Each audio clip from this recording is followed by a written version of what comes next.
वो देख रहे हैं उस पैर में 200 रुपए की चप्पल है और 500 रुपए की साड़ी है। इनको क्या पता?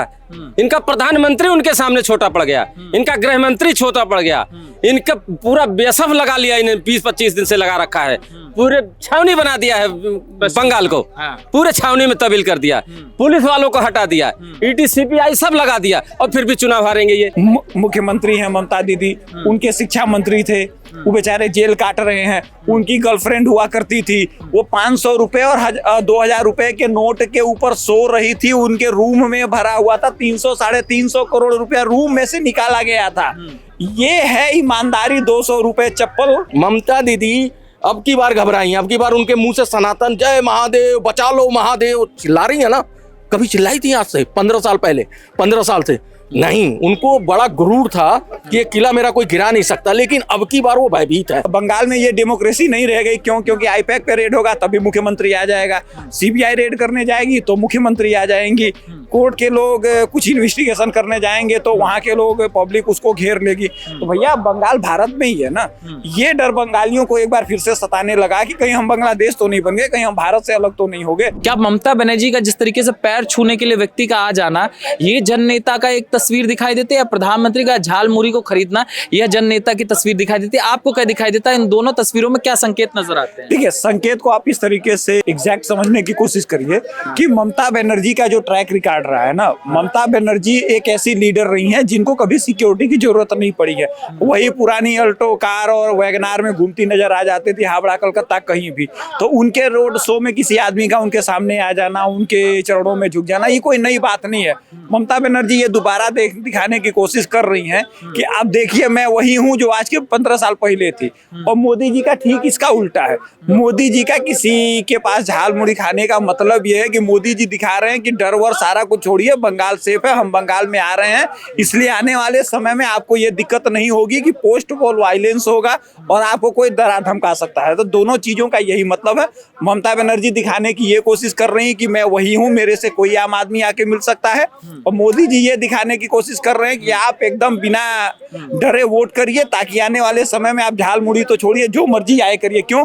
क्योंकि अभी ममता बनर्जी का बयान आया था कि महिलाओं को रात के 10 बजे के बाद नहीं निकलना चाहिए। तो उसको काउंटर करने के लिए मोदी जी ने एक साधारण सी दुकान पे जाके ये घोषित किया है कि भैया तुम जाओ और अपनी जिंदगी गुजार सकते हो। तो ये दोनों का यही इंडिकेशन है। मगर ये जो तस्वीरें जिस तरीके से आई, ममता बनर्जी एक बार फिर वो भय वाली चीजें दिखी, सब याद दिलाने लगे सोशल मीडिया में। क्या ममता बनर्जी पुनः वो पैर वाला इंस्टीमेट करने के लिए तैयार करें कि पैर जिस तरीके से टूटा था वैसे फिर कोशिश हो रही है? देखिए, ममता बनर्जी का विक्टिम कार्ड इस बार नहीं चलेगा। क्यों? क्योंकि अब एक बात ये साबित हो गई है कि वहां की जनता खुल के बोलने लगी है। और आप तमाम वीडियो देखिए, वो करिए, जो लोग डरा धमका रहे हैं उनके खिलाफ कार्रवाई हो रही है। ये चीजें आज तक बंगाल में नहीं हुई। बंगाल के 50 सालों की हिस्ट्री में जो पार्टी सत्ता में रही है उसके उम्मीदवार तो छोड़िए, उसके कार्यकर्ता को कभी पुलिस वाले ने हाथ नहीं लगाया। और आप देख रहे हैं कि सीआईएसएफ और मिलिट्री और पुलिस वाले जो धमकी दे रहे थे उनका वीडियो दिखा के पुलिस वाले अरेस्ट करके ले जा रहे हैं।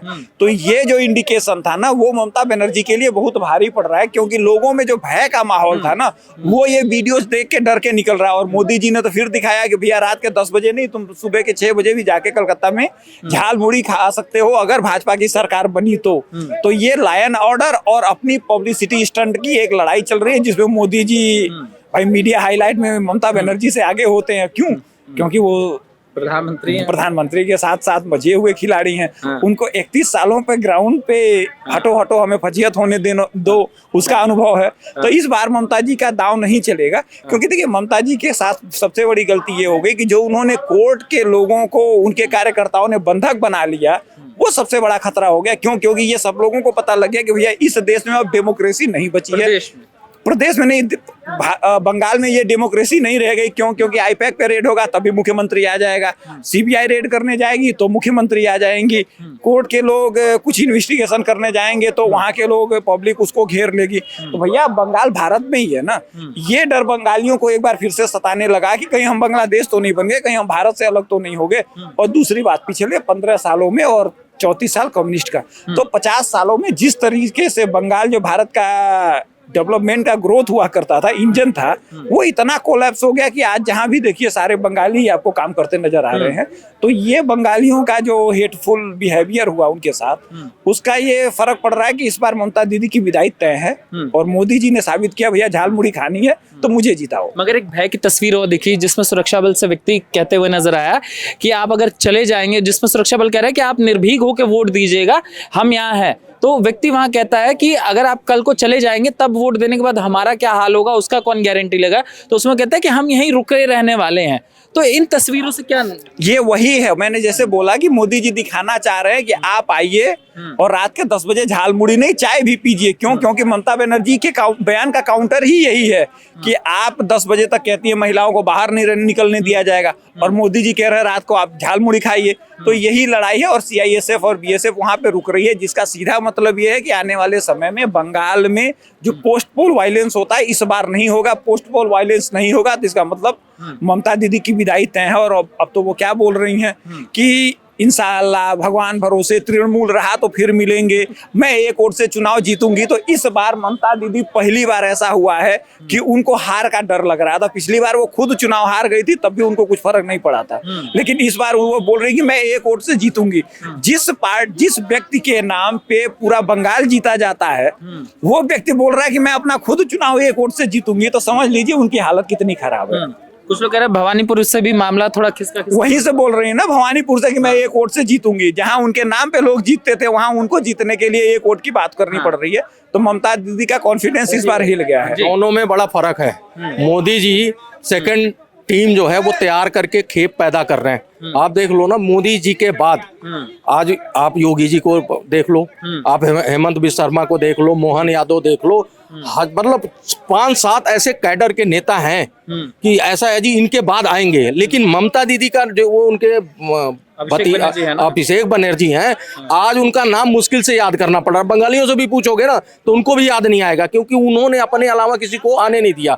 परिवार में भी बगावत हुई, ट्रेड बिल पे जो घर में ये दौड़ती हुई गिरी थी और जो इनका सर फटा था, ये घर में ही हिंसा हुई थी। पैर टूटा था, एक बार सर भी फूटा था। अच्छा। 2 बार कर चुकी हैं। तीसरी बार अगर लेके आती हैं तो जनता तो पता ही है कि एक बार सर फूटने का बहाना लेके एक बार पैर तोड़ के व्हील चेयर पे आई थी। तो ये ट्रेड बिल पे घर पे गिरी थी और उसके बाद उनका घर पे गिरी और आधे घंटे में उनको हॉस्पिटल पहुंचाया गया।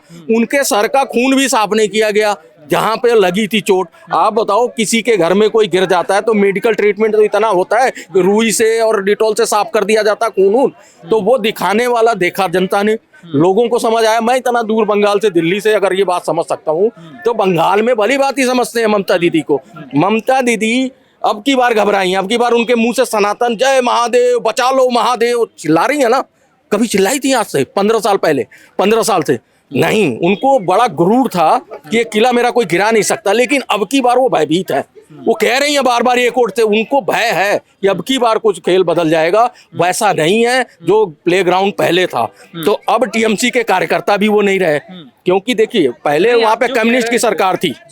आप कम्युनिस्ट की सरकार में बिना गूगल के 4 नेता का नाम आप ढूंढ के बता दो, नहीं बता पाओगे। गूगल में जाना पड़ेगा, कौन कौन से मुख्यमंत्री थे याद करना पड़ेगा या गूगल से पूछना पड़ेगा। तो वो तो समाप्त हो गई 34-35 साल राज करके। ममता दीदी 15 साल, उनके अलावा कोई नहीं आया। आप ममता दीदी की टीम में बता सकते हो 2-4 नाम जो गद्दावर हो ममता दीदी के बाद? नहीं है। आप कह रहे वो टीएमसी नहीं रही जो पहले टीएमसी थी, आज टीएमसी बदल चुकी है। और आपने कहा कि उनको भय है। इन दोनों का किस चीज का भय है और कौन सी टीएमसी नहीं रही? जो कैडर था ना कम्युनिस्टों का, वो शिफ्ट हुआ था ममता दीदी के पास। अब वो कैडर जो है उसमें से चिटक के हिमाऊ कबीर ने बहुत बड़ी बगावत की, और इतनी बड़ी बगावत की जो उनका कोर वोटर था, जो उनका बैगेज था प्योर, जिसमें उनको कभी सोचना ही नहीं था, उसी में से वो थैले में से हाथ मार लिया। हिमाऊ कबीर ने जो वहां काम किया, मुसलमान दिखा ना आपको किस तरह से वहां जगह कम पड़ गई। उसके बाद अवैसी ने आके हाथ मिलाया। अभी मान लो एक वीडियो आई है, उससे कुछ होने वाला नहीं, क्योंकि माहौल जो है गर्म है। तो उनको ये पता है कि मैं वो टीएमसी की जो नेता कहलाती थी एकमात्र मुसलमानों की, अब नहीं है। मुसलमानों को भी 2 चॉइस हो गई है, और मुसलमान को जहां अपनी चॉइस मिलेगी ना वो जितने भी है। अगर इनका तो तस्वीर जिस तरीके से पैर छूने के लिए लोग आ रहे हैं उनके रोड शो में। अरे भाई, पैर उनके पहले भी छूते थे स्टेजों पे। आज जो है छूने ने कोई नई बात थोड़ी ना है, पैर तो पहले भी वहां की परंपरा है। और बंगाली सबसे शिक्षित समाज होता भैया। आपको क्या लगता दादा? प्रधानमंत्री जाते हैं, झालमुरी खाते हैं, क्या बताने का प्रयास कर रहे हैं पश्चिम प्रधानमंत्री को कुछ नहीं करना। आप पैर छूने वाली बात जो किया कि ममता जी का पैर छूते हैं, यही बोला ना आपने। नहीं, ममता जी का रोड शो में लोग पैर छूने के लिए आ रहे थे, पैर छूने के लिए आ रहे थे। हाँ। वही तो ताकत है। वो देख रहे हैं उस पैर में 200 रुपए की चप्पल है और 500 रुपए की साड़ी है। इनको क्या पता, इनका प्रधानमंत्री उनके सामने छोटा पड़ गया, इनका गृह मंत्री छोटा पड़ गया, इनका पूरा बेसफ लगा लिया इन्हें, 20-25 दिन से लगा रखा है। पूरे छावनी बना दिया है बंगाल को, पूरे छावनी में तब्दील कर दिया, पुलिस वालों को हटा दिया, ईडी सीबीआई सब लगा दिया, और फिर भी चुनाव हारेंगे ये। अच्छा जी, तो आप फिर भी काला तमाचा होगा इनके दुम पे। और कारण इसके पीछे, चुनाव हारने के पीछे कारण क्या नजर? कारण ये है कि उसने 15 साल उस बंगाल को एक धागे में पिरोया है। ये नफरत के धागे में पिरोने जा रहे हैं उस देश को। और बताइए आप, ये नफरत जो फैलाने जा रहे हैं वही कारण है उसका। और वही 200 रुपए की चप्पल, 5 रुपए की साड़ी में वही कारण है इनका। जिसके पास 20-25 लाख रुपए निकलते हैं उसके पास, बस इतने 15 साल के उसमें। ममता बनर्जी ने प्रेम फैलाया पश्चिम बंगाल में अपने शासनकाल में, मोदी जी नफरत लेकर आए हैं। सर देखिए, ऐसा है कि प्रॉब्लम ये है ना कि हमारे देश में कुछ लोगों को झूठ बोलने की आदत होती है। तो झूठ बोलना तो बड़ी अच्छी बात है, लेकिन हमारे देश में सबसे बड़ी बात ये है कि हमें फैक्ट दिखता है कि मैं हाथ में बोतल लेके पानी पी रहा हूँ, लेकिन चूंकि इन्होंने देख लिया है कि बोतल में तो शराब होती है, तो इनको लगेगा नहीं बोतल में शराब होती है। इन्होंने कहा धागा पिरोया है। आप गोधरा कांड जानते हैं, उसके बाद गुजरात दंगा हुआ था।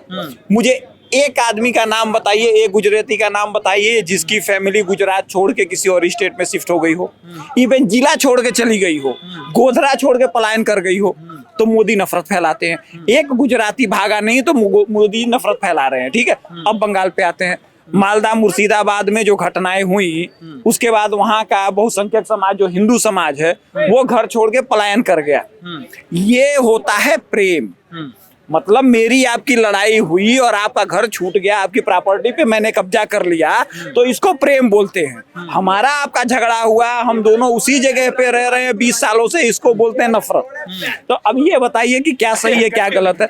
अब इन्होंने कहा 200 रुपए की चक्कर और वैगनार। भैया मुख्यमंत्री हैं ममता दीदी, उनके शिक्षा मंत्री थे, वो बेचारे जेल काट रहे हैं। उनकी गर्लफ्रेंड हुआ करती थी, वो 500 रुपए और 2000 रुपए के नोट के ऊपर सो रही थी। उनके रूम में भरा हुआ था 300-350 करोड़ रुपया रूम में से निकाला गया था। ये है ईमानदारी। 200 रुपए चप्पल और 3 लाख रुपए की वैगनार पहनने का। ऐसी मुख्यमंत्री का शिक्षा मंत्री जो है उसको तो वो तो जेल में है, उसकी गर्लफ्रेंड रूम में सो रही है और रुपए पे सो रही है। पूरी दुनिया ने वो पिक्चर देखी है। तो बात बताइए भैया, इससे बढ़िया तो मेरा 10 लाख का सूट ही है ना। कम से कम किसी ने ये तो नहीं कहा कि तुम्हारे घर में 500 करोड़ रुपए मिल गए। छोटा सा जवाब और ले लेना इनसे पूछो, आईपैड की कंपनी, प्राइवेट कंपनी, वहाँ कौन सी ऐसी फाइल थी जो सुपर आईपैड उसमें पहुंच गई भैया ऐसा सुपर लेडीज की तरह, और वहां से फाइल छीन के लेके भागी। ईडी और सीबीआई अगर मान लो काम कर रही है अपना, किसी भी राज्य में कर रही है, आप बिल्कुल स्वच्छ हो, निराधार हो, आपने कुछ नहीं किया, वो आएगी अपना काम करके चली जाएगी, आपसे क्या लेना देना। लेकिन मुख्यमंत्री सारा काम छोड़ के और सीधा दौड़ पड़े उस कंपनी के ऑफिस में और वहां से फाइल सबके सामने छीन के भाग ले। तो भैया 200 की चप्पल में भागो या नंगे पैर भागो, चोर तो चोर ही है। आप एक बात बताओ, परगना में लोग पलायन कर गए, आरजे मेडिकल कॉलेज में इनके गुंडों ने तोड़ा और भयभीत किया लोगों को। लोग अपने न्याय मांग नहीं पा रहे। हिंदू को अगर वहां पे दुर्गा अष्टमी पे तो छुट्टी चाहिए तो कोर्ट का दरवाजा खटखटाना पड़ रहा है। भयभीत कौन है? वहाँ हिंदू और बहुसंख्यक है, इसलिए जो है उनके बारे में कर रहे हैं। आप अपने मुसलमान के बारे में बताओ। इस देश में नफरत हो हिंदू मुसलमान करोगे, उतना ही तुम नीचे जाओगे जमीन के अंदर। तुमने 300 से 240 पे आए, अभी भी हिंदू मुसलमान, अभी समझ जाओ। अभी हिंदू मुसलमान की बात मत करो आप, चीज को छोड़िए। वो जो उन्होंने कहा कि उनके शिक्षा मंत्री के ऊपर जो उन्होंने आरोप लगाया, ठीक है, वो अलग, ये तो यही तो बात है। जहाँ चुनाव घोषणा हो जाती है तो ईडी सीबीआई पहले पहुंच जाती है। और नोट कहाँ से आया? भाई ईडी सीबीआई, ये नोट वोट कुछ नहीं आया, ये झूठ बोलते हैं। ये नहीं बकसने वाले किसी को, ये बकसने वाले किसी के नहीं है। ये तो झूठ फैलाते हैं और नफरत फैलाते हो और डर फैलाते हैं। तीनों चीज है इनको, तीनों। और इनकी हिम्मत नहीं है, कितने दिन से ये लोग पड़े हुए हैं। इनका ईडी वहां पड़ा हुआ है 1 महीना से, इनका सीबीआई उनके पीछे पड़ा हुआ है, इनका बीएसएफ वहां पूरा लगा हुआ है, इनका मिलिट्री तक लगा दिया, इनका गृह मंत्री 15 दिन से पड़ा हुआ है। ये मोदी जी पड़े हुए हैं। पूरी जब आप कह रहे हैं कि नोट शिक्षा मंत्री के घर रखवा सकते हैं तो मुख्यमंत्री के घर भी तो रखवा सकते हैं। गलत बोलते हैं, गलत बयानबाजी करते हैं। देखिए ऐसा है कि मुख्यमंत्री तो बहुत ईमानदार हैं। हमारे देश में 2 ही ईमानदार हुए हैं, एक असली में ईमानदार रहा है और एक दूसरा कट्टर ईमानदार रहा है। तो ममता बनर्जी जी जो हैं वो ईमानदार हैं, ये साबित किया जाता है। उन्होंने कुछ चेंज नहीं किया, लेकिन इन्होंने कहा कि भैया उनके शिक्षा मंत्री के वहां चुनाव के टाइम पकड़ा गया। भैया ये 2023 की घटना है, आज की घटना नहीं है। और शिक्षा मंत्री आज तक जेल से बाहर नहीं आ पाया, उसकी गर्लफ्रेंड भी बाहर नहीं आ पाई। तो जैसा कि मैंने पहले ही कहा है कि इस देश में प्रेम का मतलब ये होता है कि हिंदू समाज अगर अपनी जगह छोड़ के वो मुसलमानों के कब्जे में चली जाए तो इस देश में भाईचारा बना रहता है। अगर दोनों एक जगह सामान्य रूप से रहें, बिजनेस करें, तो उसको नफरत कहा जाता है। ये बात समझने की कोशिश करिए। कश्मीर से पूरे कश्मीरी हिंदू निकाल दिए गए तो वहां सेकुलरिज्म जो है उसका गाना गाया जा रहा है। ठीक है, बंगाल, मुर्शिदाबाद, मालदा, नागपुर, जहां भी घटना कीजिए वहां से हिंदू पलायन कर गया तो वो सेकुलर भारत की सबसे अच्छी तस्वीर है। लेकिन गुजरात में मुसलमान हिंदू में दंगा हुआ, मुसलमान घर छोड़ के गए नहीं गया और ना हिंदू घर छोड़ के गया, तो वो नफरत हो गई। क्यों? क्योंकि हमें समझाया गया है कि जब तुम्हारे साथ मुसलमान अत्याचार करे तो तुम अपना सर कटवा दो, लेकिन उसका विरोध मत करो। तो ये चीजें बदल रही हैं, जिसके नाते इस देश में जो लोग हैं उनको प्रॉब्लम हो रही है। क्यों? क्योंकि उनके दिमाग में ये बात भर गई है कि बोतल में पानी नहीं होता, बोतल में जो है दारू होती है। तो इसका कोई निराकरण नहीं है। तो ये अपोजिशन जो है इसी तरीके से है, ये फैक्ट पे कभी बात नहीं करते, इनका कोई लेना देना नहीं होता, इनको केवल झूठ बोलना होता। इसीलिए मैं फिर बता रहा हूँ कि ममता दीदी जा रही हैं और बीजेपी आ रही है। बहुत धन्यवाद। देखिए 2 मिनट आपने उनकी बाइट ली और बोले और भाग लिए। अगर आपके बातों में तथ्य है, खड़े होके आप उसका मुकाबला करो। ईडी सीबीआई जब रेड मारती है उसके घर में तो वो कुछ अधिकारी बाहर जाके खड़े हो जाते हैं उसके घर के, तो वो विंडो से नोट फेंकता हुआ बंडल के भाग रहा है। इस सारे अंधों को दिखता क्यों नहीं? ये ऐसा है, बिल्कुल इन्होंने कसम खा ली है कि भैया इस देश में अगर कहीं भी बात रखने की बारी आए तो सिर्फ झूठ के ही साथ जाएंगे, सच तो हम लेंगे ही नहीं और ना मानेंगे। वो उसका एग्जाम्पल जीता जागता है। यहाँ से भाग के वहां खड़े हैं, टाइम है उनके पास, लेकिन यहाँ आरोप लगा के उन्हें पता है कि अब धर के मेरे को छील देंगे तो भाग के वहां खड़ा होके देख रहे हैं। तो ये है।